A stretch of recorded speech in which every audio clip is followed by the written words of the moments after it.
country. You have 30 seats, every single resource available to you as a government, and this is 5 years, and this is the best that you can come up with.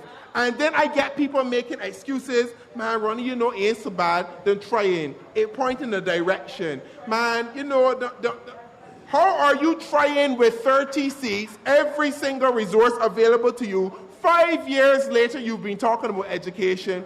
As Prime Minister, you are a former Minister of Education, and you can produce 19 pages of dribble that we got to look at, that point nowhere, that create more questions than answers, that have no statistics, no basis in reality, and this is supposed to be the crux of educational reform. And I know why people are holding on to it. Because, and I can say this, because people don't like to talk the truth in this country.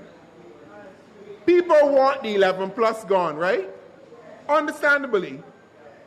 The document promises the abolition of the 11 plus, but nobody is looking beyond all the other details of this document. Furthermore, we seem to forget why the 11 plus was introduced. The 11 plus was introduced in Barbados as an equalizer.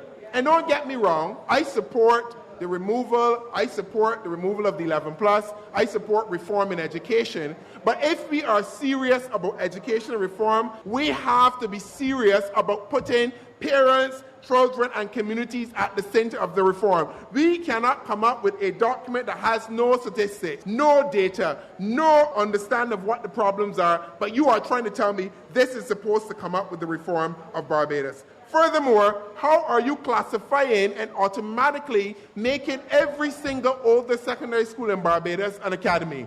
So you have moved the elitism from the 11 years to when you get to 14?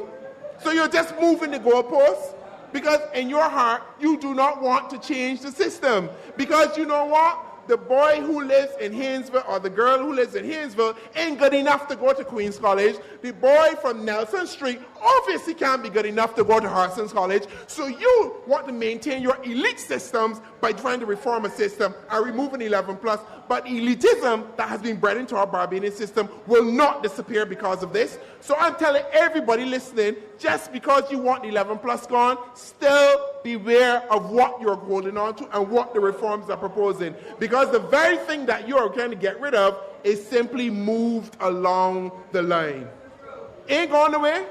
It is not gone anywhere. Why are all the older secondary schools automatically academies? Why is Springer School, which is a top performing school, which has pulled itself by the bootstraps, reduced to a junior academy? Why are there no junior academies in the north of the island? There are going to be one. If you live in St. Peter or St. Lucie, where are you supposed to carry your child? Or St. Andrew? Well, I don't understand. The reality is this reform, as we see it, has no basis in reality. What is the problem the government is trying to correct? And this goes back to what Karine was talking about. Where is the information? What is the problem that we're correcting? We know that Barbados has a numeracy and a literacy problem. About 30% of our children can't add and they can't read. How is this system introducing junior academies going to correct that? We know that they have problems in terms of adjustment and social development. How does any of this address that? The reality is this reform is a cloak and dagger to maintain elitism in the school system while removing 11 plus. That is all it's doing.